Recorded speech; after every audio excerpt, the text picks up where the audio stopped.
A tela está aparecendo o quê aí, Walter? Ela está dividida somente com a figura minha e do senhor. Tá ótimo. Aqui, ó, eu posso colocá-la. Ah, tá ótimo. Quer ver? Beleza. Aí depois, a hora que começar, eu vou ficar na tela só lá da apresentação, tá? Uhum. Eu saio fora e deixo só. Deixa eu citar aqui de uma vez aqui.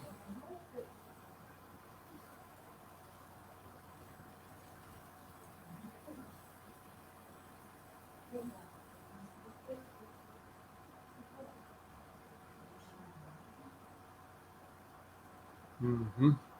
Deixa eu pegar aqui.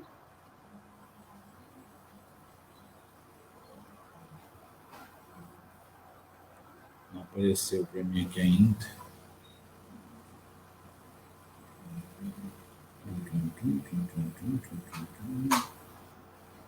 Estou aqui. Tem dia que é mais demorado a aparecer. Boa noite, queridos amigos e irmãos. Hoje é dia 30 de julho. Nós estamos com o nosso irmão e amigo, doutor Fernando Vieira Filho, que está lá na cidade de Uberaba e nos está trazendo, nesta oportunidade, a palestra.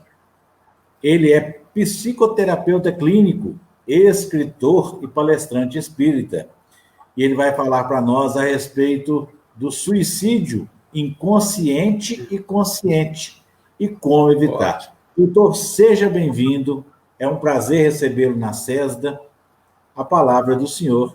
Fique à vontade. Obrigado, viu, Walter? Ô, Walter, boa noite a todos aí que estão assistindo no Facebook, no YouTube também, eu não sei. Vai para o YouTube, né, No Walter? YouTube a gente vai jogar mais tarde um pouquinho. Então, gente, é um prazer muito grande estar aqui com o Walter e falar de um assunto que é um assunto assim que causa muita apreensão nas pessoas. Por quê?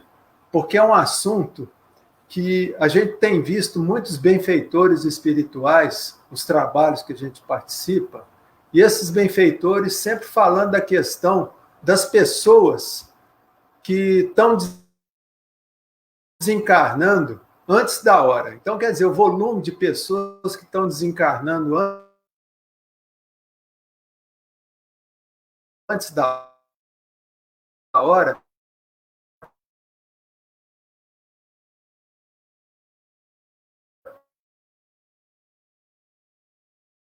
é muito grande.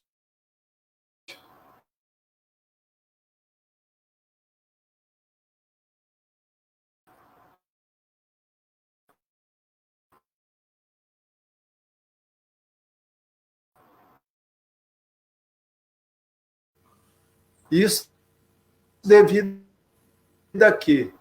Devido a muitas vezes controlam.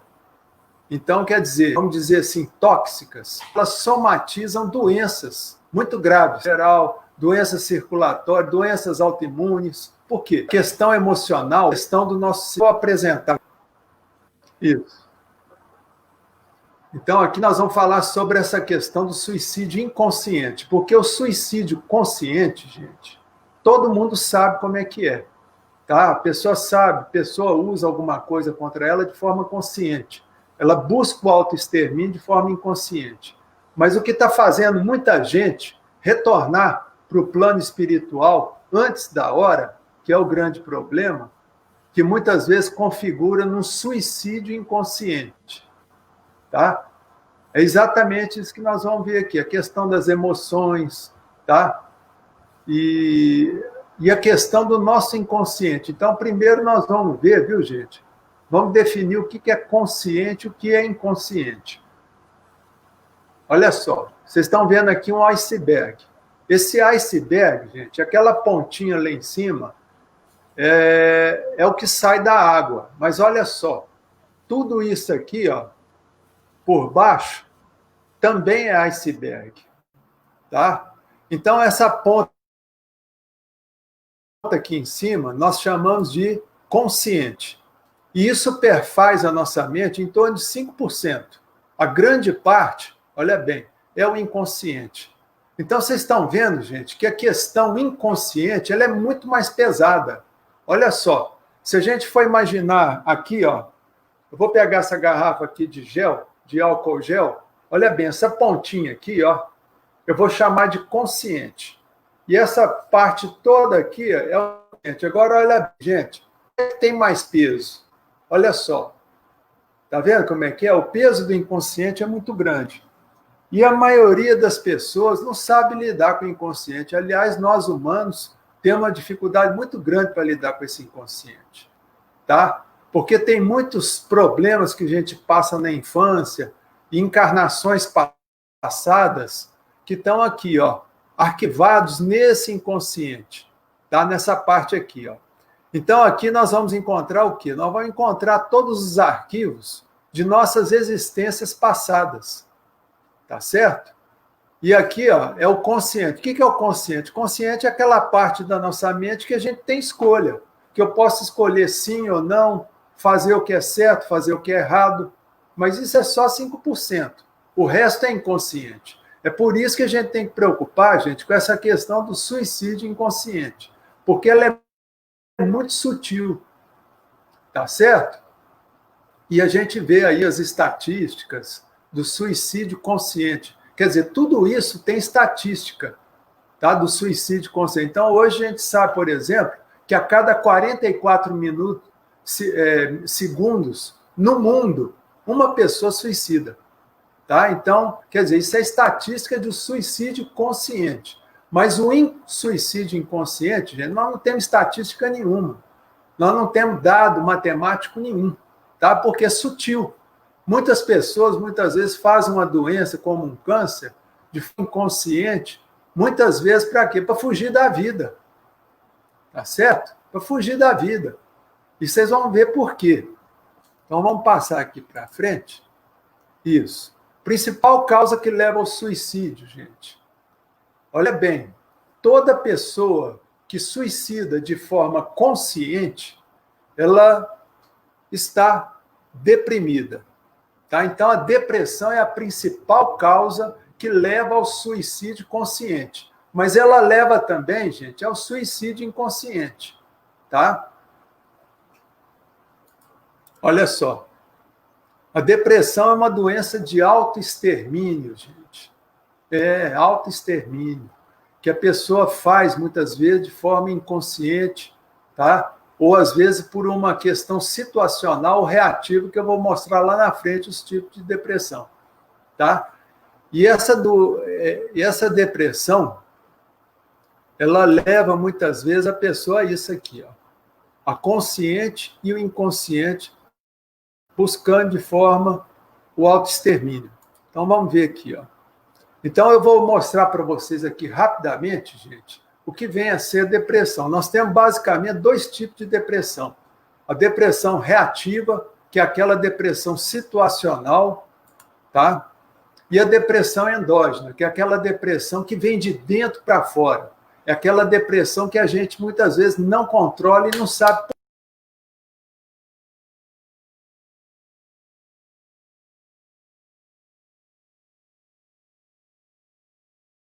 depressão situacional, tá? É uma reação, vamos dizer assim, devido a algum fato desagradável que aconteceu na nossa vida, tá? Então, a primeira causa de depressão reativa são os lutos, tá certo? Que são as mortes de pessoas queridas, que muitas vezes a pessoa entra numa depressão que a gente chama situacional, quer dizer, devido àquele luto, a pessoa entra naquela depressão. As decepções, principalmente decepção amorosa, gente. Depressão amorosa, ela leva muitas vezes à depressão. Os traumas, por exemplo, que a pessoa sofre quando é criança, tá? E aquilo ali, muitas vezes, na adolescência, tá? E também aqueles traumas que a gente sofre depois de adulto também. Por exemplo, um trauma que é muito comum hoje em dia são os assaltos à mão armada. Então, quer dizer, uma pessoa que sofre um assalto à mão armada, muitas vezes ela desenvolve uma depressão reativa. Outra coisa também é o assédio moral, que muitas pessoas sofrem no trabalho, sofrem na escola, tá certo? Aquele assédio moral, aquele abuso moral, e às vezes até abuso físico também, tá? E assédio físico também.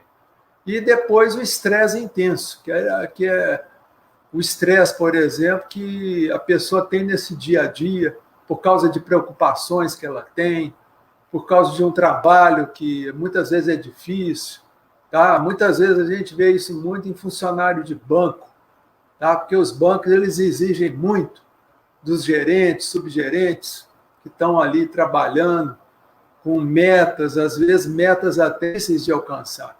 Então, tudo isso aí, gente, gera o quê? Um grande estresse, tá? Tanto nas decepções, no luto, nos traumas, nos assédios, nos abusos, tudo isso gera um estresse. E gera o quê?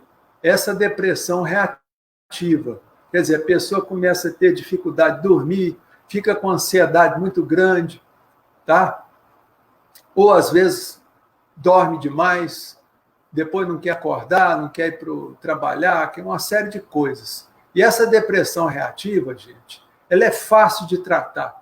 No começo, pegando a pessoa, procurando ajuda, é bem fácil de tratar. Às vezes não precisa nem tomar medicação, tá? Então, agora, o mais perigoso é essa depressão endógena, tá? Por quê? Porque ela leva em conta o quê? Fatores biológicos, hereditários, tá?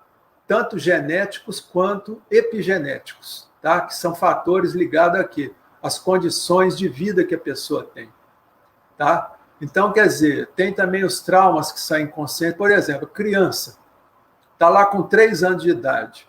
De repente, os pais brigam e vão embora. Cada um separa e a mãe chega para o filho e fala: meu filho, eu estou indo embora de casa por culpa sua.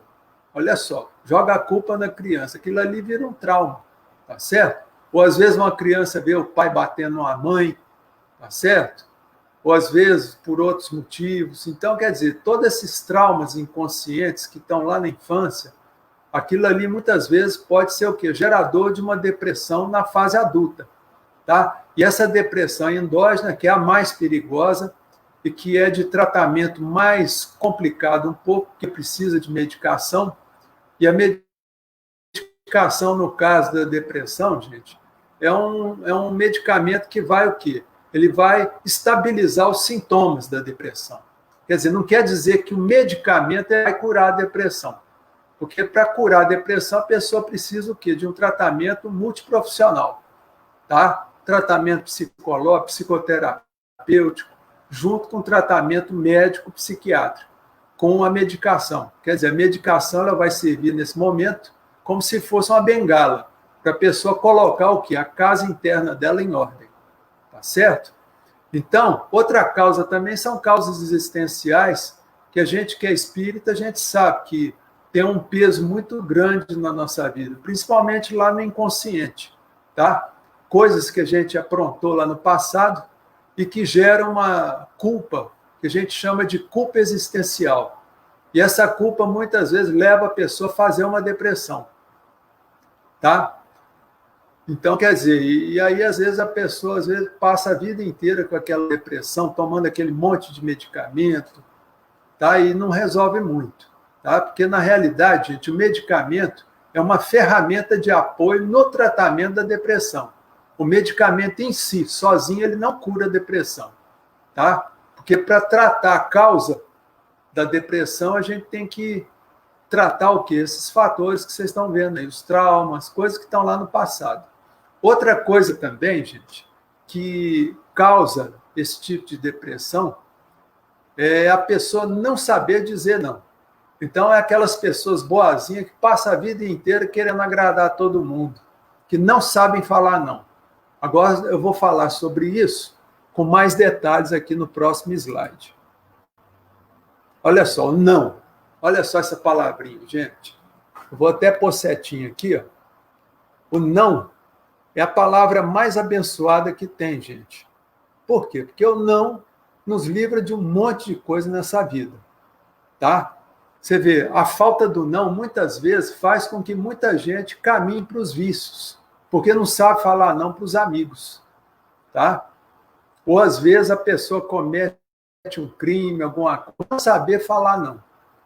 Então, o não, ele é uma palavra muito importante, tá? E o sim? O maior problema do sim, gente, é quando o sim, você fala um sim querendo falar um não. Aí está complicando. Aí começa a complicação na nossa vida. É o famoso engolir sapo, gente. Tá? Aquela pessoa que engole sapo, que está sempre falando um sim querendo falar não. Por quê? Porque toda vez que eu digo um sim querendo falar um não, eu estou matando eu mesmo um pouquinho. Olha só. Ó. Pum. Eu vou começar a ficar com muita mágoa e ódio de mim mesmo. Olha só. Porque você vê as pessoas boazinhas, aquelas pessoas que não sabem falar não, aquelas pessoas que querem agradar todo mundo, passam a vida inteira agradando todo mundo, elas são pessoas que geralmente estão cheias de mágoa. Por quê? Elas têm mágoa dos fulanos, porque o fulano... eu fiz tudo para o fulano, depois, a hora que eu precisei, o fulano virou as costas para mim. Você está entendendo?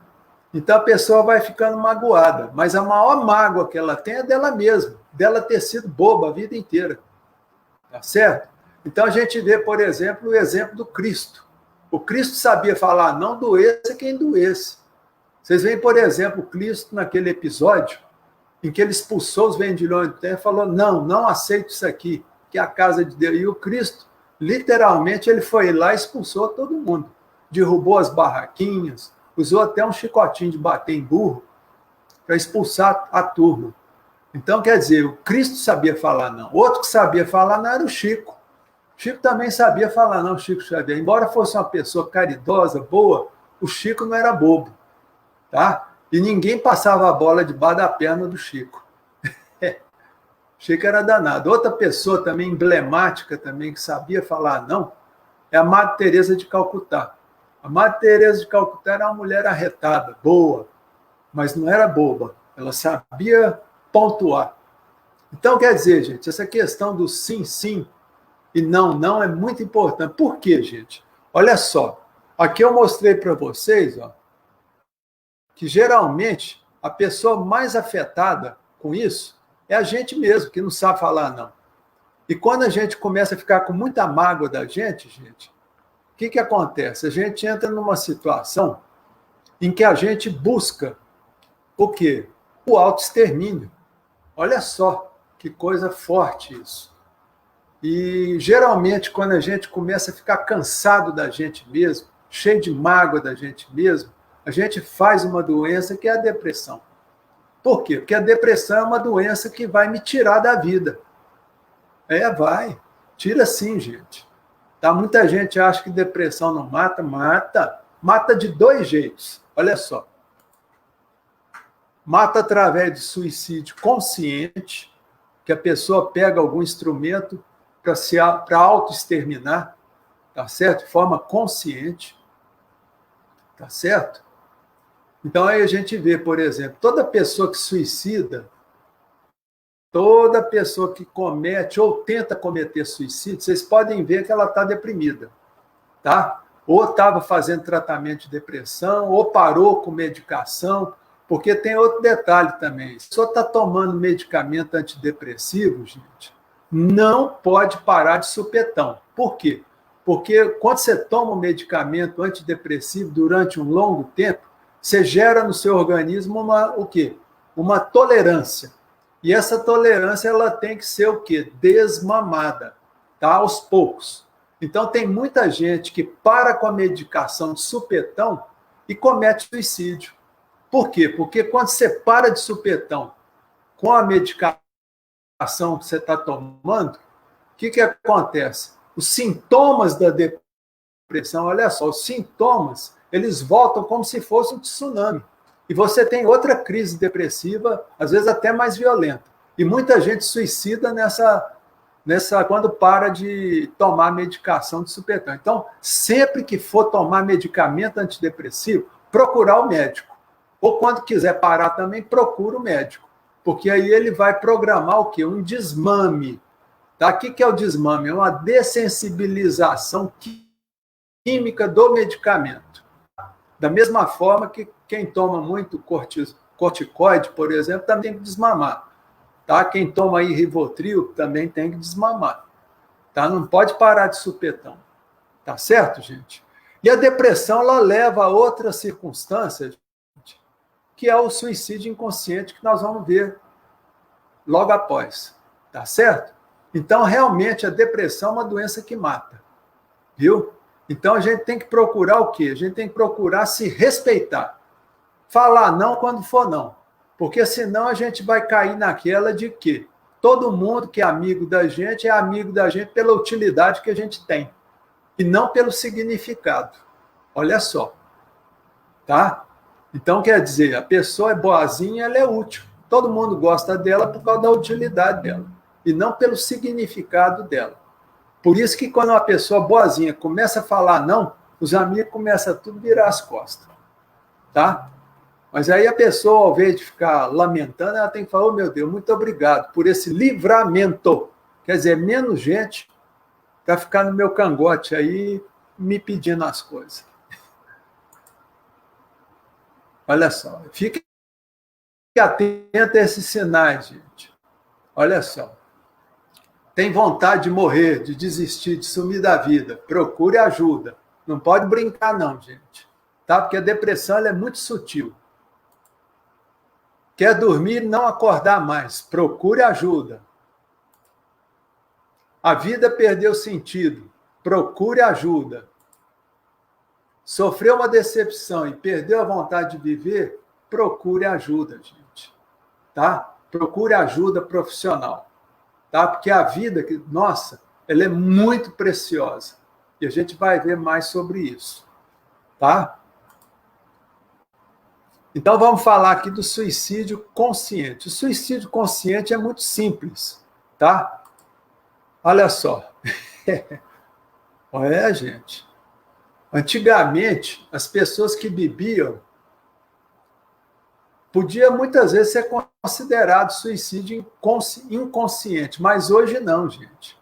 Hoje quem bebe sabe muito bem aonde vai dar. Porque, gente, a bebida ela é uma droga que afeta a pessoa desde o fio de cabelo até a unha do pé, do dedão. Pega tudo. Tá? A bebida ela afeta o sistema nervoso, nosso cérebro, sistema circulatório, sistema respiratório, o sistema digestório, ela afeta a bebida, porque afeta o fígado, afeta os rins também, afeta tudo, gente. Tá? Então, quer dizer, a pessoa que bebe, ela caminha o quê? Para um suicídio. E hoje em dia nós não podemos mais falar que é um suicídio inconsciente, porque ele é consciente.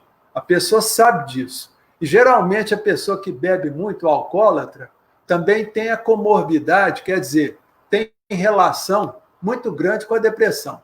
Tá? A maioria dos alcoólatras eles estão em depressão. Então precisa tratar depressão e alcoolismo também. Tá? De forma até concomitante.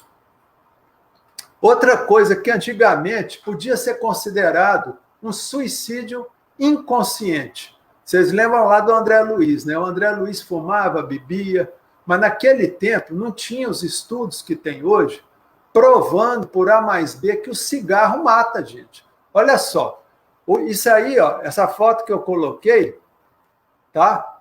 Elas são o quê? É o que vem nos maços de cigarro, olha só. Ao fumar, você inala arsênico e naftalina, também usados contra ratos e baratas. Olha só, é veneno, gente. Tá? Então, quer dizer, hoje até os maços de cigarro vêm alertando a pessoa de que aquilo que eles estão inalando, tá? É veneno. Se você sabe que é veneno e continua fumando, então você está caminhando para quê? Para o suicídio inconsciente? É suicídio consciente. Tá? É igual, por exemplo, eu vejo um médico aí fumando charuto, né? Até nas redes sociais, o sujeito lá é médico fumando charuto.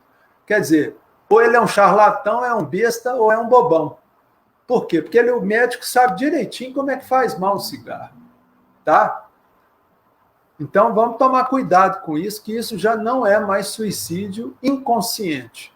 Tá? Outra coisa também que não é suicídio inconsciente.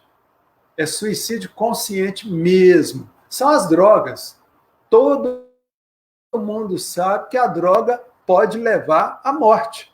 Ah, mas o fulano era usuário de droga e foi assassinado pelo traficante. Isso é suicídio? É. Aí sim pode ser um suicídio inconsciente, porque ele foi morto por um traficante. Mas se ele não tivesse ido lá procurar as coisas, ele não teria sido morto. Então, quer dizer, a droga mata? Mata. Todo mundo sabe que mata. Tá? Todo mundo sabe que mata. Então, não é desculpa falar, não, mas tadinho, ele teve um suicídio inconsciente, ele usava droga. Que isso, gente? Tá? Nem cigarro, nem cachaça e nem droga pode ser considerado mais suicídio inconsciente. Por quê? Porque todo mundo tem informação sobre isso, gente. Antigamente, metade da população do mundo era analfabeta. Hoje, não. Grande parte da população brasileira já está alfabetizada, então não é desculpa. Tá? Então, vamos lá.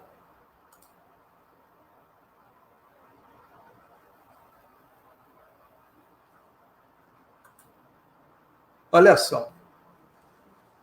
Aí depois desencarna, vamos dizer assim, 30 anos antes da hora, gente. Esse é um grande problema que está acontecendo. As pessoas estão morrendo muito antes da hora do que é o previsto. Quer dizer, pessoas igual o Chico, que completam o tempo de vida, é muito raro. Tá? Então, vamos tomar cuidado com isso, gente, para a gente não se decepcionar quando desencarnar. Chegar lá achando que é um herói, né? Ah, eu vou receber tapete vermelho porque eu morri de câncer, fiz um câncer, papapá, eu morri, eu sou um herói. Não é nada, gente. Às vezes aquele câncer que você fez ele por quê? Porque descuidou de alguma coisa na sua saúde mental, emocional e física. Tá? Então vamos tomar cuidado com isso. Porque as pessoas estão morrendo muito antes da hora. 30, 20 anos antes do término. Tá? Então, para não se decepcionar. Senão fica igual o André Luiz. Chega lá no plano espiritual, lá no umbral, e o pessoal lá começando a chamar o André Luiz, suicida, sei lá o quê. E o André Luiz bravo com aquilo. Ah, mas como que eu sou suicida? Eu nunca tentei contra a vida, eu lutei contra um câncer. Inclusive, o André Luiz ele fez um câncer na região do intestino. E aquilo lá que matou ele. Mas aí, depois que ele foi recolhido para o nosso lar, os benfeitores dele falaram, você veio para cá como suicida inconsciente. Quer dizer, mas naquele tempo, a pessoa que abusava de comida, abusava de cigarro e bebida, ela não sabia que aquilo lá ia fazer um mal.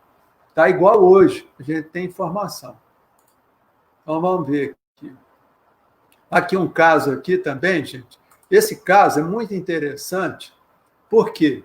Porque isso aqui mostra também, vocês lembram daquela questão que eu falei, que é a questão existencial de vidas passadas, que é preponderante também a pessoa fazer uma depressão e muitas vezes buscar o suicídio?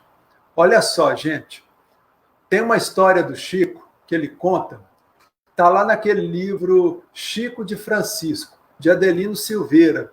Tá? Nesse livro, o Chico explica, teve uma mulher que procurou o Chico com uma criancinha de 5 anos, e essa criança ela estava tentando suicídio, querendo sempre, sei lá, a criança ela não tinha braço, era cega, muda, surda, e não tinha as perninhas também. Aliás, tinha as pernas, isso, desculpa, ela tinha as pernas. E nisso ela chegou para o Chico e falou, Chico, problema com meu filho, eu fui no médico e o médico falaram que meu filho vai ter que amputar as 2 pernas, criança de 5 anos. Né? E aí o Chico, escutando lá aquele vozeirão lá do do Emmanuel falando. Aí foi isso aqui que o Emmanuel falou. Chico, explique à nossa irmã que esse nosso irmão em seus braços suicidou nas 10 últimas encarnações e pediu antes de nascer que lhe fossem retiradas todas as possibilidades de se matar novamente. Mas agora que está próximo de 5 anos de idade, olha só, gente, procura um rio, um precipício para se atirar. Avise nossa irmã que os médicos amigos estão com a razão. As 2 pernas dele vão ser amputadas em seu próprio benefício, para que ele fique mais algum tempo na Terra, a fim de que diminua a ideia de suicídio. Esse trecho aqui do livro, o que está mostrando, gente? Do reflexo condicionado que a pessoa cria quando ela suicida muitas vezes em vidas passadas. Tá? Então, quer dizer, existe ainda o suicídio que é cometido, que é devido a quê, gente? A reflexo condicionado. Tá? Então, isso aí também acontece muito. Eu mesmo já atendi no meu consultório pessoas que tentavam suicídio repetidas vezes. Tá? Era um reflexo condicional. Qualquer probleminha, ela já partia para o suicídio. Tá? E é um tratamento difícil, porque nesse caso dessa mulher eu tive que o quê? Usar a hipnose para ela voltar numa existência anterior, para ela ver que ela tinha cometido suicídio. Tá? Aí depois ela parou com isso. Então vamos ver aqui. Olha só, então nós vamos agora voltar no suicídio inconsciente. Tá? Que esse é o mais perigoso, viu, gente? Olha só, os acidentes. No trabalho e no trânsito. Muitos acidentes, gente, são devidos a quê? A pessoas que estão com depressão. Tá? Isso aí, a Associação Médica Psiquiátrica lá dos Estados Unidos, na década de 80, ela recebeu uma incumbência de fazer uma pesquisa para poder explicar por que estava tendo tanto acidente nas estradas americanas, que são estradas muito boas, muito bem sinalizadas. E aí foi feita uma pesquisa das pessoas que causaram o acidente no trânsito. Essas pessoas que causaram o acidente, que foram responsáveis pelo acidente. E o que eles notaram é o seguinte, que 73% das pessoas que causaram os acidentes, que estavam dirigindo, eram pessoas que estavam tratando a depressão, que muitas vezes pararam com o tratamento, que estavam tomando medicamento ou pararam o medicamento, mas sempre tinha uma história de depressão. Então, a conclusão que eles chegaram é o seguinte, que a depressão foi a causa de 73% dos acidentes. O restante foi devido a intempéries, defeito mecânico. Tá? Olha só a importância disso. Então, os acidentes é uma forma inconsciente de suicídio. E, geralmente, gente, são pessoas que estão em depressão. Tá? Por isso que, muitas vezes, nas empresas, por exemplo, nas indústrias, sempre que a gente vai falar sobre essa questão de segurança no trabalho, tá? A gente sempre lembra a questão da depressão. Para aqueles que estão lá cuidando da saúde, os enfermeiros, prestem atenção nos funcionários que podem estar com depressão. Porque esses funcionários com depressão, geralmente, eles vão causar um acidente, de forma inconsciente, tá? A vontade de morrer, tá? Que é inconsciente nesse caso. Tá? Então, muita gente sofre acidente por causa disso. Outra coisa também, gente, insubmissão à vontade divina. Isso aí mata muita gente também de forma inconsciente, suicídio inconsciente. E nisso aí, eu me lembro aqui de uma história do livro Pontos e Contos, do Irmão X, tá? Lá no capítulo 18, Morrer para Descansar, que é o título do capítulo. E nesse capítulo, o Irmão X, que é Humberto Campos, ele fala o quê? Ele conta a história do Sérgio Mafra.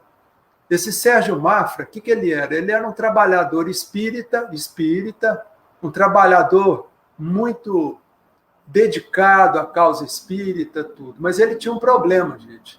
Ele vivia falando em morrer, que ele queria morrer, ir para o plano espiritual, tá?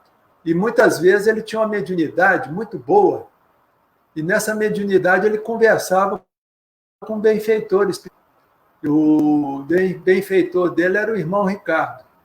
Então, sempre que ele encontrava o Ricardo, o irmão Ricardo, ele falava: ô Ricardo, eu quero ir para o plano espiritual, eu quero estar aí trabalhando, eu não aguento mais essa vida na Terra, essa vida custosa.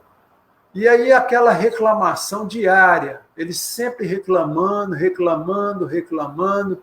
E o irmão Ricardo, quando usava a psicografia através dele, escrevia cartas para ele, falando assim, para ele parar com essas ideias, que isso era obsessão, que ele tinha que trabalhar aqui na Terra, que era importante ele completar o tempo de vida dele aqui na Terra, com trabalho, e não querer morrer para ir trabalhar com ele.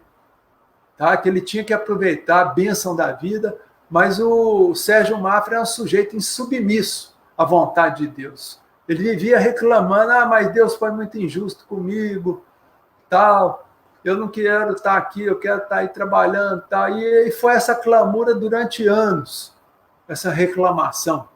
E sempre o Ricardo, através da mediunidade do Sérgio Mafra, ele escrevia cartas que serviam para ele, falando da bênção da vida, que não é que tomar cuidado com a obsessão, essas ideias, que eram ideias obsessivas que ele tinha. E ele sempre um bom trabalhador, um sujeito caridoso toda a vida. Mas aí o que acontece? Um certo dia ele teve uma gripe banal. E essa gripe banal evoluiu em questão de poucos dias e ele desencarnou daquela gripe boba. Aí, chegando no plano espiritual, ele foi recebido por quê? Pelo irmão Ricardo. O irmão Ricardo recebeu ele e falou: bom, agora você está aqui, então você queria vir aqui para trabalhar, então vamos trabalhar. Aí o irmão Ricardo deu um passe nele lá para ele desmaiar e já tocou no samba lá no trabalho. E era trabalho direto em hospitais, asilos, necrotérios, você entendeu? Trabalho 24 horas por dia, sem descanso.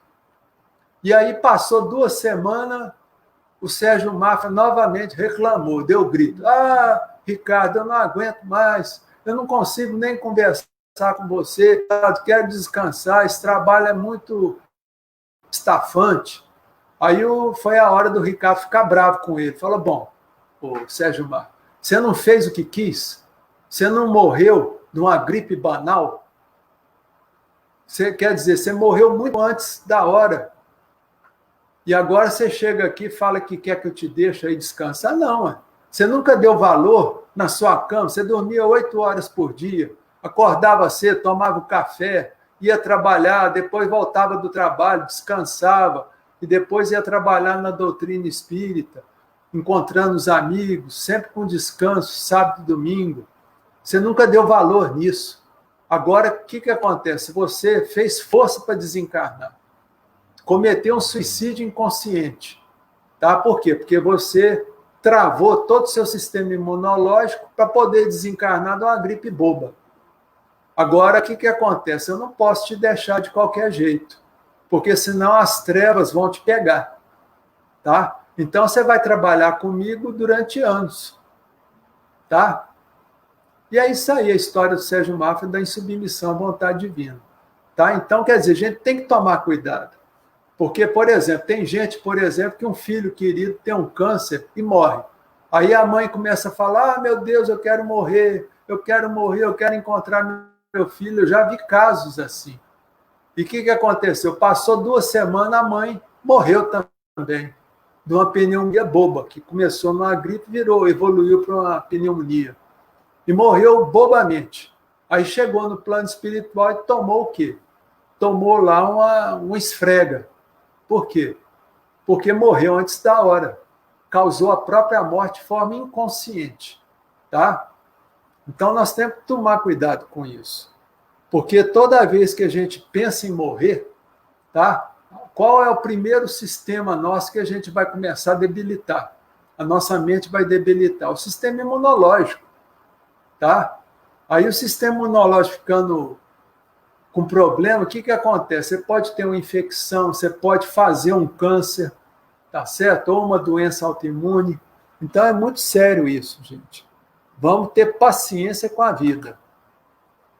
Entregar a doença. Isso é, gente. A gente nos hospitais, pessoa se entregando à doença. O médico faz um prognóstico lá, ó, você tem 3 meses de vida. Aí a pessoa nem quer tratar. Fala, não vou tratar, não vou fazer quimioterapia, porque o médico só me deu 3 meses, eu vou ficar aqui e esperar a morte. Não, gente, vamos lutar, porque prognóstico, vocês vão ver uma conversa do Divaldo, mas na frente eu vou passar. Divaldo contando um caso dele, que o médico fez um prognóstico dele e deu 3 meses de vida. Quer dizer, ele viveu mais do que o médico e acabou enterrando o médico também. Tá? Então, quer dizer, se você tem uma doença, tome cuidado. Procure lutar contra essa doença com as ferramentas que você tiver. Tá? Se for preciso fazer cirurgia, faz. Se for preciso fazer quimioterapia, faz. Se tiver que desencarnar, gente, desencarna lutando e não se entregando. Porque senão você acha que vai chegar no espiritual como herói ou como heroína, lê do engano. Você vai chegar lá como um fracassado, tá? De ter morrido, se entregado à doença. Ah, mas o médico fez o prognóstico. Gente, a única coisa que o médico tem certeza quando faz é o diagnóstico. Por quê? Porque o diagnóstico hoje nós temos diagnóstico de imagem, diagnóstico laboratorial. Quer dizer, isso aí dá certeza aí de 90%. Tá? Mas agora, prognóstico, nós vamos tomar cuidado, gente. Ah, o médico falou que eu vou viver 6 meses. Gente, o médico não é Deus. Quanta gente que já teve prognóstico desfavorável e está vivo até hoje na nossa família. Vocês estão entendendo, gente? Então, a gente pode até escutar o prognóstico, mas se o médico fala, então, doutor, já que o senhor está fazendo esse prognóstico, o senhor me passa como eu faço para poder lutar contra a doença. Tá? Ah, mas você tem 3 meses. Não tem problema, eu vou lutar os 3 meses. Aí vamos ver. Tudo está na mão de Deus, gente. Ninguém morre antes da hora. Tá bom? Cuidado com a resignação. É diferente de desistência, gente. Muita gente fala, não, eu me resigno à vontade de Deus. O médico me deu 3 meses de vida, isso é a vontade de Deus. Gente, o médico não é Deus. Vocês estão entendendo, gente? Então, quer dizer, resignação não é desistência. Você pode resignar. Por exemplo, você descobre que está com câncer. Resignação. Mas, luta. Vamos lutar. O que a gente faz para poder resistir? Tá? Vamos lutar contra a doença. Ah, tem que tomar quimioterapia? Vou tomar. Graças a Deus que tem quimioterapia. Ah, tem que fazer radioterapia? Beleza, vamos fazer também. Ah, tem tratamento espiritual? Vamos fazer o tratamento espiritual. Mas sempre lembrar, gente, tratamento espiritual junto com o tratamento médico. Tá bom, gente? Quer dizer, o tratamento espiritual, vamos dizer, é um bônus. Se dando certo, beleza. Tá? A pessoa vai sarar rapidamente. Tá? Mas tratamento espiritual junto com tratamento médico e convencional. Tá certo? E lembre-se, resignação não é desistir. Então vamos ver aqui o suicídio inconsciente. Aí, ó. Comer demais, gente. Comer errado. A pessoa vai no supermercado, compra aquilo lá, quilos e quilos de skinny. Vamos comer skinny, dá skinny para as crianças. Tá certo? Quer dizer, gente, comer demais mata. Tá certo? Pode levar, sim, ao suicídio inconsciente. Porque a obesidade mórbida também, ela mata. A pessoa vai engordando. Tá? Não estou falando aqui, não é a questão da pessoa beber e fumar. Tá certo? Porque beber e fumar a gente sabe que é consciente. Agora, tem muita gente que come além da conta. Outra coisa também, vaidade excessiva tem matado? Mata. Tá? As pessoas fazem muita plástica, às vezes ficam tocando anabolizantes. Olha só, o sujeito tomando anabolizante. O anabolizante ataca o fígado, a pessoa pode ter uma parada cardíaca, alguma coisa, tá certo? Então, tomar muito cuidado. Por quê? Porque todo mundo que faz uso de anabolizante para ganhar massa muscular, a maioria deles não consulta médico, porque o médico vai desaconselhar. Você quer adquirir massa muscular, meu amigo? Vai malhar. Malhe bastante. Agora, usar anabolizante é muito perigoso, porque pode, muitas vezes, e muitas pessoas desencarnam e morrem através do uso desses produtos, tá? E muitas vezes a pessoa, eu vou fazer plástica, faz plástica, 10, 20 plástica. O que acontece? Numa dessas, ela pode ter o quê? Um choque anafilático, decorrente da anestesia, tá? Porque vai indo, o organismo muitas vezes adquire uma intolerância a determinada anestesia. A pessoa toma lá anestesia e desencarna. Tá? Então, a vaidade excessiva, muitas vezes, ela pode levar ao quê? A um suicídio inconsciente. Tá? Porque muitas vezes a pessoa que está muito naquela vaidade, ela é uma pessoa que não se aceita como é. Tá? E a gente tem que aprender a se aceitar como nós somos. Outra coisa que mata demais, gente, é sentimento negativo. Ódio, mágoa, sentimento de culpa. Tá? Isso tudo aí causa um dano muito grande no nosso organismo de forma geral. Tem muita gente aí. Eu já vi casos. A pessoa teve infarto no momento que estava com muita raiva. Você entendeu? Muito ódio, muita raiva, ela fez o infarto. Quer dizer, uma constricção nas artérias, e aí, pá. Porque a raiva faz o quê? Às vezes a pressão da pessoa sobe muito. Então a pessoa pode muitas vezes ter um AVC também, um derrame num momento que está com muita raiva, com muito ódio, está lá brigando, xingando, um momento de cólera. Então nós temos que tomar cuidado com isso, tá? Porque sentimento negativo mata. Se não mata na hora, pode matar a longo prazo também. Que a pessoa, a longo prazo, ela começa a fazer um monte de doença decorrente daquele pensamento negativo. Tá? E lembrando que sentimento negativo também, o que faz? Ele afeta o sistema imunológico, tá certo? Obsessão pertinaz também pode levar a um suicídio inconsciente, tá?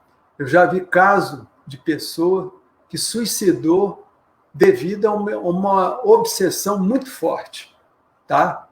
Então, quer dizer, a pessoa começa com ideia obsessiva, igual aquele caso que vocês viram lá do Sérgio Mafra. Aquelas ideias de morrer, aquilo ali era uma obsessão pertinaz. E vocês lembram que o benfeitor dele sempre alertando ele para obsessão. Tá? Então, aquela obsessão pertinaz, ela vai criando o quê, gente? A pessoa vai ficando hipnotizada. O que acontece? Com a sugestão que ela vai recebendo do obsessor, fala, você tem que se matar, tal, a vida é muito ruim. Aquilo vai criando o quê, gente? Um condicionamento, tá? E a hora que ela vê, ela não consegue fugir daquele condicionamento, tá? E comete suicídio também, tá? Vamos ver aqui. Quando você quer alguma coisa, todo o universo conspira para que você realize o seu desejo. Paulo Coelho. Então, isso aqui é uma realidade, gente. As pessoas que ficam pensando em fugir da vida, acaba acontecendo alguma coisa, ou pelo próprio sistema imunológico, tá? Que vai ficando mais fraco, enfraquecido, a pessoa faz uma doença, mas acaba realizando o desejo. Vocês vejam lá o caso do Sérgio Mafra, lá do Humberto de Campos, lá do livro, que eu acabei de falar. Quer dizer, ele desejou tanto desencarnar que ele acabou o quê? Numa gripinha boba, desencarnando. Então a gente tem que tomar cuidado com isso, tá? Queira viver. Então agora, só para dar uma relaxada, vamos ver aqui uma entrevistazinha, um trecho da entrevista do...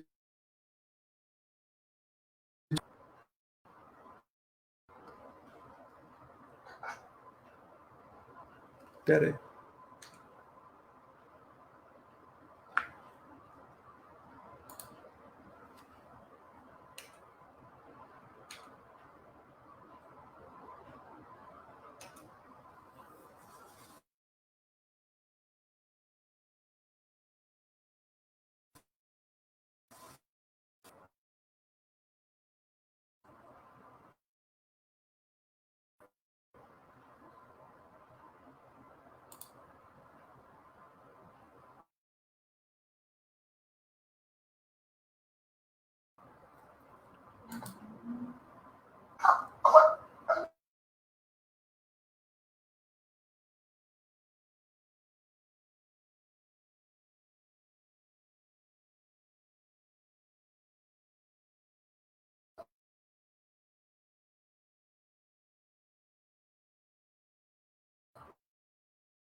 Desculpa, eu estou fazendo cálculos aqui.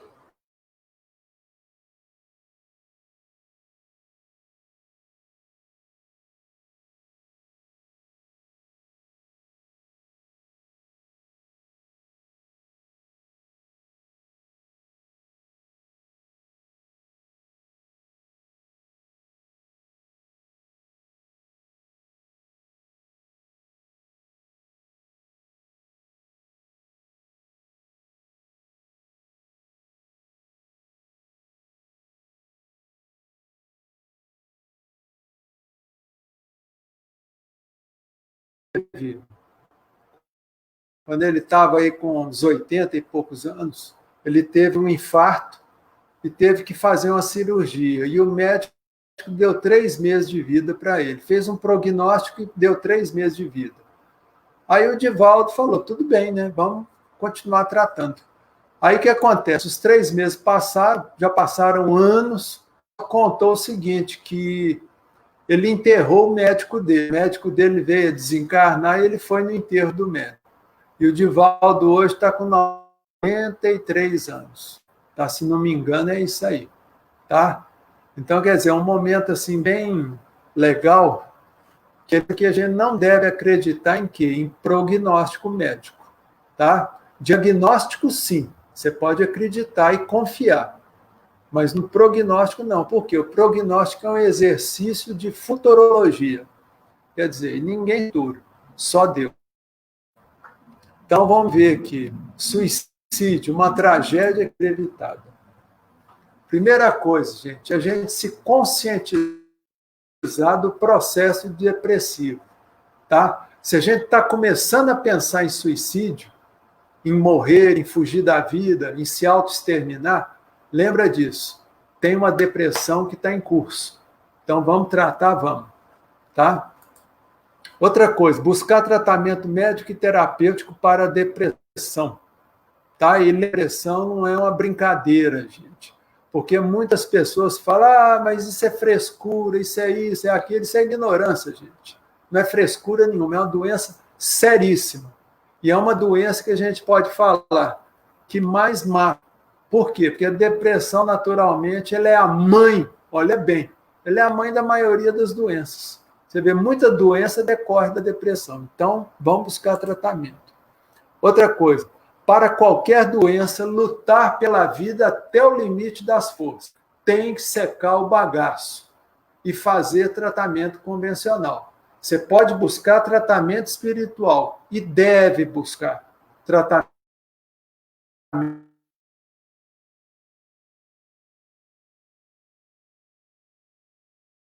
espiritual. Isso aí quem falava, gente, era o Chico Xavier. O Chico Xavier era a vida em medicamentos para o coração.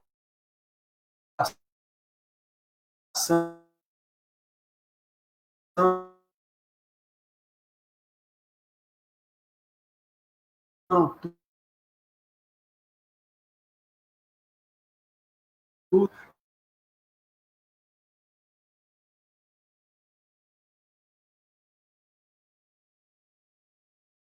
Ele nunca abandonou a medicação,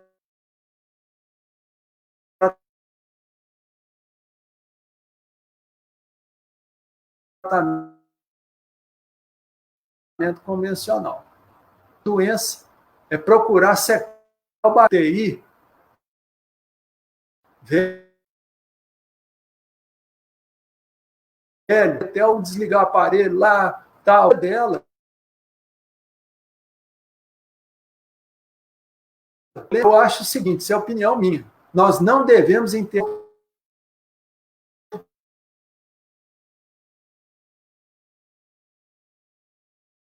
que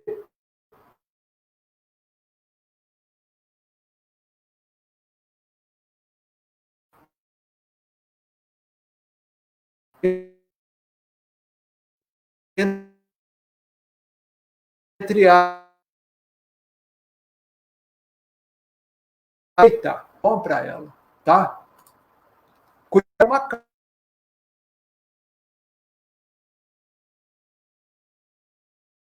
causa.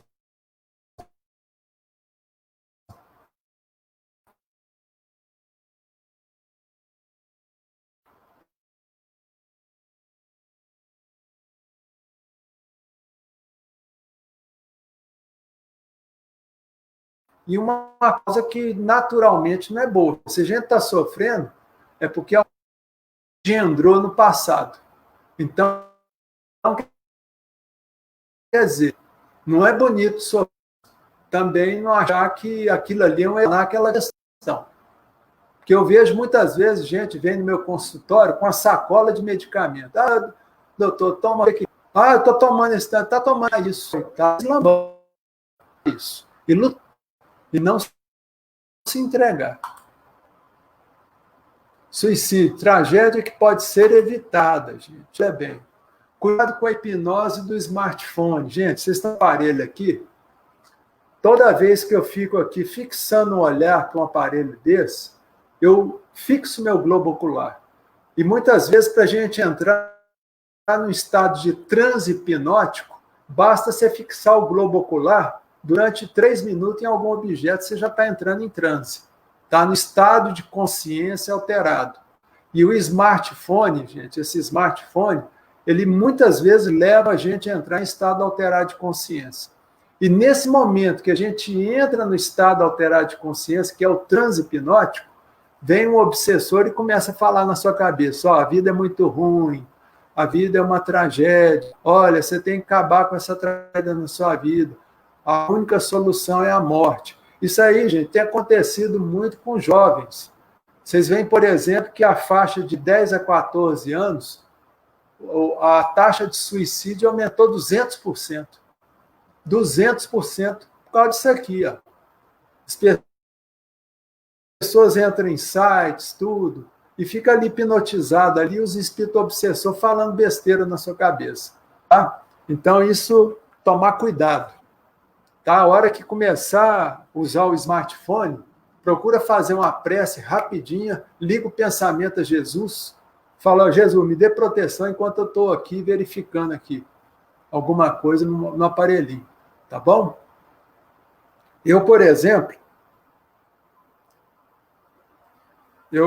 sempre que o meu smartphone aqui, eu coloco o quê? A foto de Jesus. Né? Por quê? Porque a foto então, toda hora que eu for no fone, eu penso em Jesus, para não ficar hipnotizado. Tá? Então, vamos ver aqui. Profilaxia para evitar fazer uma doença. Quer dizer, qual que é a forma de prevenir uma doença? É pedir a Deus força para enfrentar todos os males que forem colocados diante de nós. Tá? Então, sempre que tiver algum problema, já agradecer a Deus. Disponha-se a perdoar. A mágoa leva a depressão e desencadeia a doença. Gente, isso aí, uma próxima vez que eu for fazer uma palestra, eu vou fazer uma palestra que chama Cure Suas Mágoas e Seja Feliz. Lá nós vamos mostrar essa questão do perdão. Porque muita gente acha que perdoar é uma coisa, é a caridade que a gente está fazendo. Não é não. Procurar perdoar, gente, perdão é uma ferramenta terapêutica. E a mágoa, por exemplo, a gente sabe que muitas vezes leva à depressão, principalmente a mágoa que a gente tem da gente mesmo. Tá? E desencadeia muitas doenças também. Tá? Então, tem muita gente aí que descobre uma decepção aí. Ó. Eu tenho um caso, por exemplo, no meu livro, que eu descrevo o caso de uma mulher que descobriu que o marido tinha outra família. Depois de 6 meses, essa mulher fez um câncer lá no útero dela. E ela só começou a melhorar dessa doença, desse câncer, depois que ela resolveu perdoar esse marido. Tá? Então, quer dizer, tem que perdoar. Tá? E o perdão lembra disso, gente. O perdão é jogar na desimportância o fato. Tá? E o perdão é mais importante para a gente que está perdoando. Para outra pessoa, não. Tá? Problema dela, mas o perdão é bom para a gente mesmo. Tá? Ninguém sabe qual é a hora certa de ninguém, gente. Tá? Então, vamos parar com isso. Ah, o fulano está doente. Vamos pedir a Deus para que o fulano morra rápido, porque está sofrendo. Eu vejo, às vezes, famílias espíritas que tem lá um familiar que está com Alzheimer, né? E eu já vi a pessoa espírita chegar no centro e pedir para o pessoal rezar no centro para que a pessoa desencarnasse logo. Olha só, gente. Não pode. A pessoa ela tem o tempo dela para desencarnar e só Deus sabe. Nós não temos que ficar achando que a pessoa tem que desencarnar, não. Todo mundo tem a hora certa. E ninguém sabe qual é a hora certa de ninguém, nem de si próprio. Tá bom? Querer tratar e se curar. Tá? Tem uma doença, gente, busca tratamento. Não é se entregar a doença, não.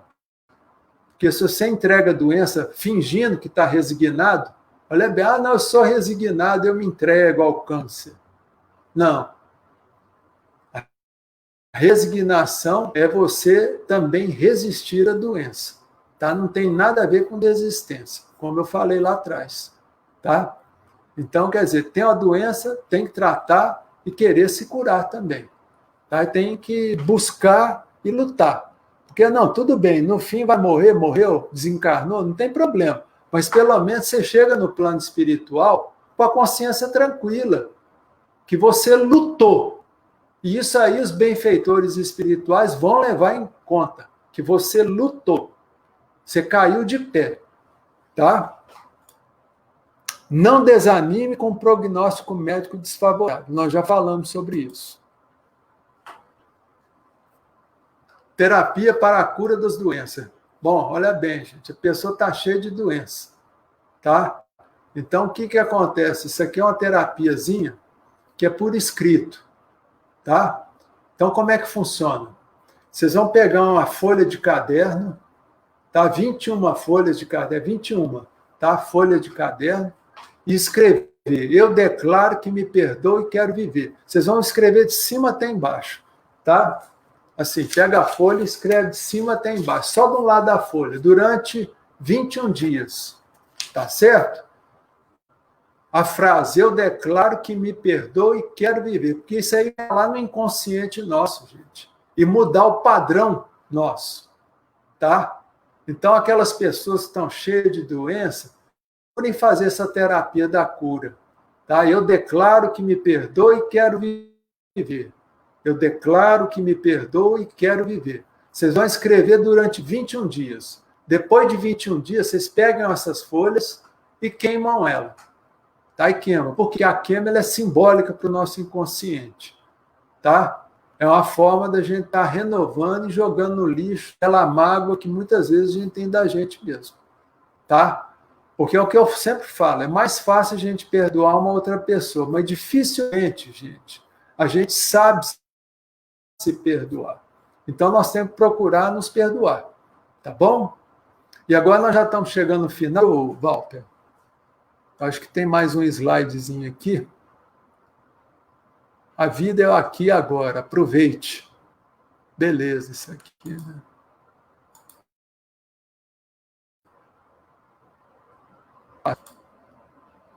E antes de terminar, Walter, eu gostaria de... Por que Maria de Nazaré?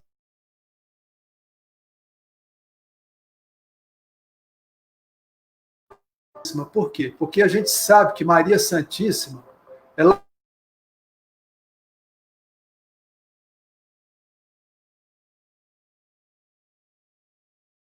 suicida em trabalho de Maria Santíssima. Deixa eu voltar aqui. Mostra o trabalho de Maria Santíssima. Tá? E eu gostaria de pedir a todos agora, nesse momento, que fizessem um minuto de silêncio em homenagem a Maria, Mãe de Jesus, que é Maria que cuida dos suicidas. Então, vamos pedir a Maria Santíssima para que ela possa nos proteger durante a vida do pensamento do suicídio e, principalmente, do suicídio inconsciente. Nós pedimos a Maria Santíssima que nos ampare nisso, nos dê forças para que possamos levar a vida procurando sempre o melhor, sempre a saúde mental, espiritual e física, para que nós possamos viver todos os minutos da nossa vida e completar o período de vida que foi determinado para nós pela espiritualidade maior. Para que nós possamos, na hora que for desencarnar, a gente ter a consciência tranquila de que nós atingimos, sim, o momento certo da nossa desencarnação. Agradeço e peço uma salva de palmas, viu, Walter? Para Maria Santíssima. Agradeço, viu, Walter? E aqui, ó, terminando a palestra, tem alguns livros de minha autoria. Esse aqui é o Cure Suas Mágoas e Seja Feliz. Esse aqui é um livro que eu escrevi sobre psicopatologia. Esse aqui eu falei sobre os medicamentos psicofármacos. Esse aqui eu falei sobre os florais de Bach. E esse outro livro aqui é em coautoria com a Eliana Barbosa, que chama Dieta dos Símbolos, e foi publicado pela editora Melhoramentos. E no mais é isso aí, Walter.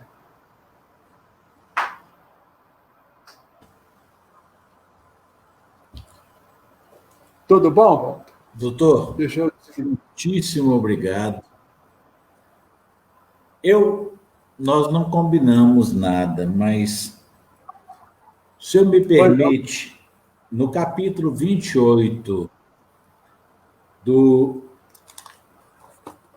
beleza. Evangelho... Beleza. Boa lembrança, viu, Walter? O Evangelho ele vem trazendo diversos relatos e no último capítulo é feita uma coletânea de preces que abordam diversos assuntos. O senhor tocou num ponto muito interessante quando o senhor falou da obsessão. A gente, muitas vezes, não dá valor ao que nós estamos sujeitos quanto da interferência do mundo espiritual. A prece de número 81, antes de tratar, ela fala o seguinte, olha para você ver como é que vai de encontro certinho ao que você falou. A obsessão é a ação persistente que um mau espírito exerce sobre um indivíduo. Primeiro, por que persistente? Uma das coisas que os nossos amigos que estão na erraticidade têm muito mais que nós é a paciência. É verdade. A paciência. Então, por isso, a persistência para eles, aquela que nos falta, que é a paciência, a persistência, eles têm de sobra. E fala que o mau espírito, por quê? Ele não admitiu ainda a existência do bem. Porque a partir do momento que ele admitir a existência do bem, ele não vai ser um mal, ele já vai estar conhecendo a outra face. Eu queria que o senhor falasse um pouquinho para nós a respeito mais sobre a questão do obsessor, se o senhor me permite. Então, o Walter, o obsessor, é igual eu estou falando, ó. Esse aparelho aqui, Walter, hoje em dia ele está sendo muito usado pelos obsessores, porque está facilitando o trabalho dos obsessores. Você entendeu? Por quê? Porque toda vez que a gente fica muito ligado nisso aqui, fixando o nosso globo ocular aqui, a gente entra no estado de consciência alterado. Nesse estado de consciência alterado, facilita o quê? O processo da hipnose espiritual sobre nós. Você está entendendo? Então, é ali que o espírito obsessor, muitas vezes, ele faz aquelas sugestões nefastas. Você pode ver, por exemplo, Walter, você já viu gente olhando, entretida ali, olhando o celular? Você pode chegar perto da pessoa, conversar com ela, ela não te escuta. Por quê? Porque ela está completamente em transe. Você está entendendo? Então, o obsessor, ele aproveita esse momento de transe que a gente está, e aí ele começa a jogar o quê? As sugestões, que essas sugestões, quando elas são reiteradas, Walter, elas vão virando o quê? Um condicionamento, um reflexo. E muitas vezes a pessoa faz as coisas por reflexo. Vou te dar um exemplo. Às vezes o marido está chegando em casa, tá vindo lá dirigindo o automóvel, e a mulher está lá entretida com o celular lá no WhatsApp, conversando com as amigas, que rolo todo. E aí o espírito chega para ela e fala assim: fulano, a hora que o seu marido chegar, você vai falar, vai xingar ele, vai falar uma coisa que ele não gosta. Tá? Por exemplo, falar que ele vai entrar, você vai brigar com ele porque ele entrou sem limpar o pé no tapete.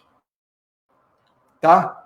E nesse momento você briga com ele. Aí eles correm lá no marido que está dirigindo. Olha bem, Walter, quando você está dirigindo no trânsito, você também fica com um estado de consciência alterado no trânsito.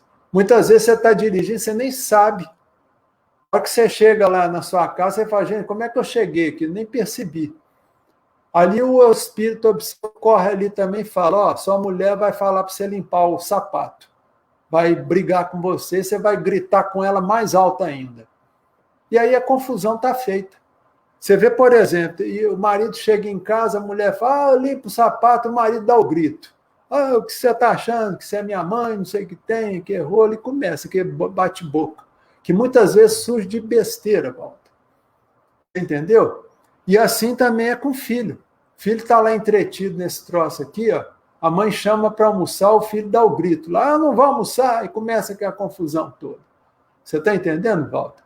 Então, esse aparelho tem facilitado demais as obsessões. Tanto é que tem uma estatística, Walter, que fala o seguinte, que de 2012 para cá, o suicídio, a taxa de suicídio, ela cresceu 200%. Será que é coincidência? Foi quando isso aqui começou a ficar popular. Ó. Você está entendendo? Então, quer dizer, não é coincidência.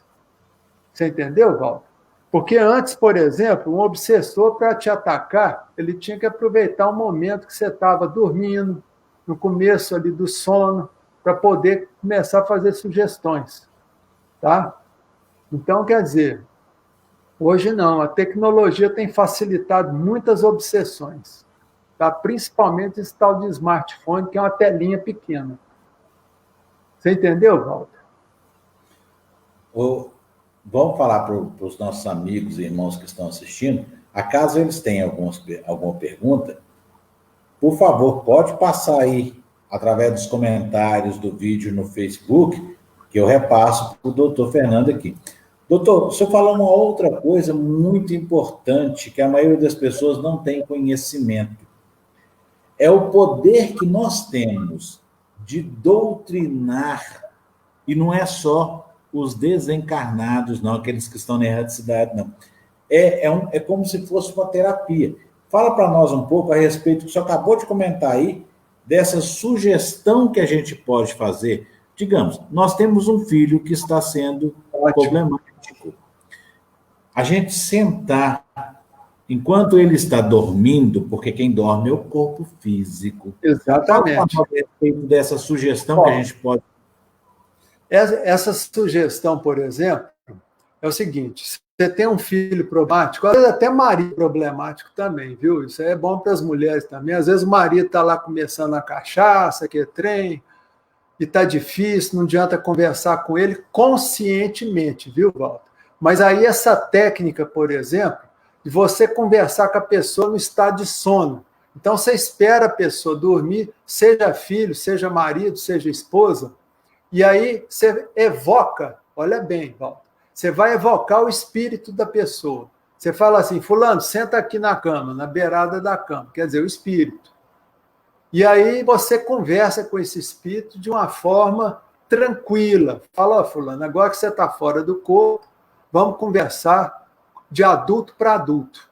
Então, por exemplo, você pode pegar, viu, Walter? Isso funciona até com criança de 1 ano, 2 anos, 3 anos, criancinha de colo, bebê. Você pode fazer isso com bebê, porque a gente sabe que o espírito que está ali no bebê... Na barriga. Na barriga também. Você já pode conversar com a criança, você entendeu? Então, por exemplo, a criança está lá ela nasceu, um bebezinho lá de 6 meses. Esse bebê está com problema de refluxo, tá? Começa aquele refluxo. Começa a vomitar, aquela queimação. E aí você chama o espírito da criança e fala assim, ó, meu filho, pode ficar tranquilo, tá?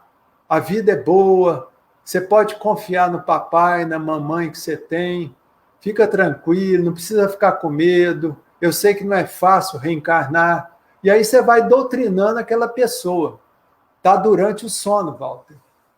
Então é muito mais fácil. Então vamos supor, a mulher tem um marido lá que está começando a ficar amigo da cachaça. Então todo dia ele vai lá no boteco tomar uma biritazinha. Aí o que faz? Ela espera, a senhora lá espera o maridão dormir. Depois de uma meia hora, 40 minutos, ela evoca o espírito lá do bichão e fala assim, ó, senta aqui na cama, vamos conversar de adulto para adulto. Tá? Ó, você está começando a tomar bebida com os amigos, você tem que aprender a falar não para esses amigos que estão te chamando para o boteco, porque é tudo amigo da onça. E você é um pai de família, tem responsabilidade, e você sabe muito bem que a bebida vai te levar para o buraco. Você pode ter certeza que a mulher fazendo isso 3, 4, 5 noites dá um resultado fantástico. Por quê, Walter? Porque você está fazendo uma contra-hipnose. Deu para entender? Você está fazendo uma contraposição a uma hipnose que foi feita pelos obsessores. Você está entendendo? Porque o obsessor também está por trás dessas coisas. Fica ali atentando. A gente tem que levar em consideração que quando a gente tem, principalmente, uma pessoa dedicada ao vício, não é apenas um doente que é o caso. Exato. Porque aqueles nossos irmãos que estão na erraticidade, eles não têm mais o corpo físico, o corpo material. E eles fazem o quê? Vampirizadores. Então, muitas vezes, a gente não vai tratar com apenas um. Ótimo. Ele está movido ali por um desejo dos irmãos que também se compraram do vício dele. Exatamente. Então, o que o doutor está falando não é que nós vamos fazer esse tratamento, é um papo sério. É simplesmente a gente conversar. E em momento algum, tá? O doutor pode falar isso aí, avalizar o que eu vou falar. Falte com respeito e a educação. É claro, viu? Porque ali você está falando com o espírito da pessoa, aquele espírito eterno. E os outros que estão por perto também. E todos que estão ali junto, ali na psicosfera dele, estão grudados ali, vampirizando ele. Então, quer dizer, por isso que é importante, Walter, a gente fazer o culto do evangelho todo dia. Eu aprendi isso com meu sogro, e eu já sou casado há 33 anos. Desde que eu casei, Walter, eu faço o culto do evangelho todo dia, mas é um culto do evangelho de 7 minutos, mais ou menos. É a gente abrir o evangelho, fazer a leitura em voz alta, tá certo? Agradecer a Deus, pedir a fluidificação das águas que estão no copo e pedir a Jesus para colocar um cordão fluídico de proteção em volta da nossa casa. Você entendeu? Então, quer dizer, o culto do evangelho é bom por isso, porque todos os espíritos que estão ali em volta, você está entendendo? Obsessores ou não, eles vão o quê? Eles vão escutar aquela palavra, aquela leitura que você está fazendo, que serve tanto para você quanto para os seus obsessores também. Você entendeu? Uhum. Outra coisa que eu acho muito importante a gente frisar. O senhor bem disse que a depressão não existe registro, por quê? Os atestados de óbitos não constam lá. Depressão. Não. Então, não se tem uma estatística real do problema. Não. Mas, meus irmãos, a depressão, ela mata muito mais do que essa pandemia aí. Muito mais. Muito mais do que acidente, violência no trânsito, crimes bárbaros, assaltos. Acidente no trânsito. Tudo isso somado, ela é uma doença silenciosa, que encontra respaldo principalmente na falta de credibilidade que o ser humano, na autoestima baixa. Descartes dizia lá, antes de Kardec, Isso. penso, logo existo. Olha a força do pensamento. Olha o quanto a gente subjuga as nossas forças. E a gente esquece de pedir o principal, aquele que está ao nosso lado o tempo todo, o nosso anjo da guarda. Ah, é. Ô, Walter, a verdadeira pandemia que nós estamos sofrendo, e vamos sofrer nesse século, a verdadeira pandemia é a depressão. A depressão, ela é pandêmica. Você está entendendo? Porque ela atinge o mundo inteiro. Você entendeu? Por exemplo, as pessoas que têm ansiedade, muita gente fala ansiedade, não sei o que lá, papapá, mas ansiedade é um dos sintomas da depressão. Você entendeu? Então, quer dizer, e a depressão é uma doença que faz o quê? Comorbidade, quer dizer, ela tem uma relação muito estreita com o quê? Com a obsessão espiritual. Você está entendendo? E tem relação com aquela pessoa também que sempre está com pezão lá no passado. São pessoas que vivem no passado, com o pé preso no passado. Às vezes eu brinco, eu falo, a depressão é uma doença de passadite aguda. É aquela pessoa que carrega o passado e não desprende do passado. Você está entendendo? Então é muito sério isso, tem matado e vai matar muita gente, viu, Walter? Infelizmente. Só para a gente encerrar com chave de ouro, eu gostaria que o senhor falasse sobre as pessoas, muitas vezes. Olha, Kardec indagou aos nossos amigos da espiritualidade qual era a definição de felicidade. E eles falaram: fé no futuro. A posse do necessário. Perfeito. E a consciência tranquila. Oh, o sentimento materialista que hoje em dia reina na sociedade, e aí eu falo de todos nós, a gente tem que esses ícones, principalmente da mídia, da televisão, do cinema, dos cantores, essas pessoas, elas não têm depressão. São felizes por terem tudo. Eu gostaria que o senhor falasse, para a gente encerrar, o senhor falasse para nós a triste realidade que muitos desconhecem. Então, o que desconhece é isso, viu, Walter? As pessoas hoje, elas estão mais preocupadas em ter do que ser. Vou dar um exemplo para você. Às vezes a pessoa fala assim, eu quero ser feliz. Não tem jeito da gente ser feliz, a gente pode estar feliz em alguns momentos. Mas, infelizmente, e olha só, Walter, isso lá no Livro dos Espíritos, tem uma parte lá que fala ainda disso, que, infelizmente, nesse planeta de provas e expiações, para a gente ser feliz, a gente tem que saber o que é infelicidade. Porque a infelicidade é que vai mostrar a felicidade. É a mesma coisa, você só sente o sal porque você conhece o doce.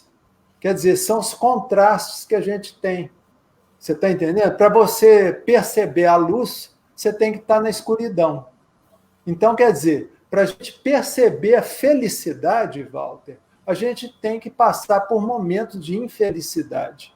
Porque se a nossa felicidade ela fosse contínua, a vida ia perder muita graça. A pessoa não ia perceber que era feliz. Você está entendendo? Haveria uma comodidade generalizada.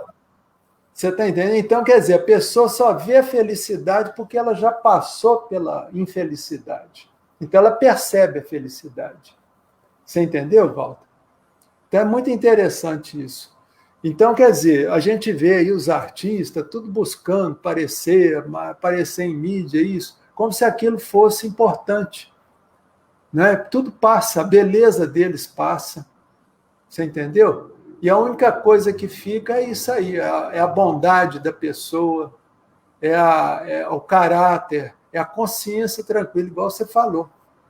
Viu?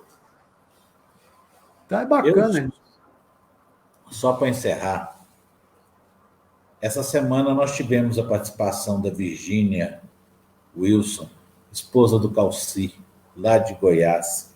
Sei. E ela nos contou uma historinha que eu não sei falar o livro certinho, mas é o seguinte: diz que uma pessoa parou num determinado posto de combustível e havia um cachorro gemendo, deitado, gemendo. O moço entrou na loja de conveniência, saiu e o cachorro está lá, gemendo.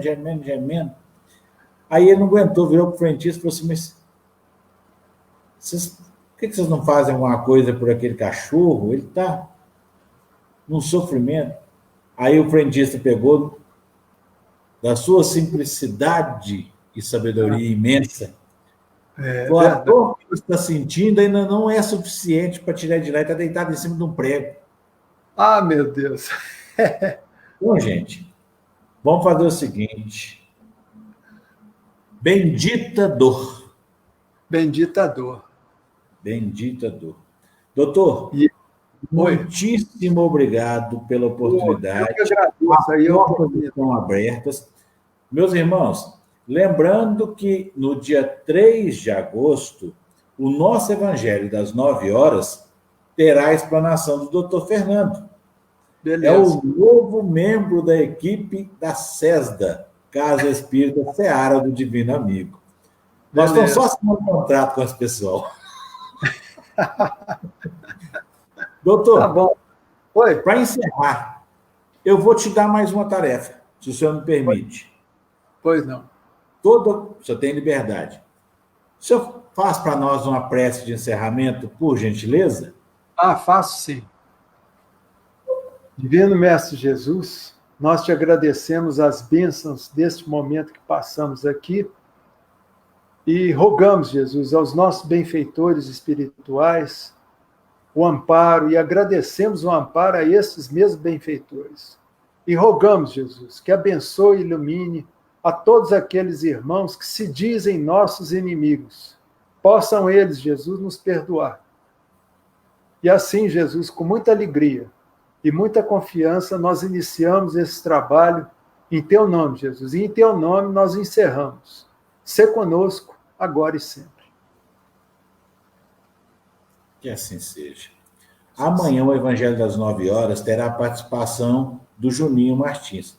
Espero todos vocês lá. Até amanhã. Outra coisa que eu aprendi, a gente vai aprendendo bastante, graças a Deus. Como diz o nosso amigo Hamilton, lá de Uberaba, porque quem dorme é o corpo físico. Isso. Até daqui a pouco no mundo espiritual. Então, até logo. Boa noite, hein? Boa noite. Espera aí um minutinho, doutor.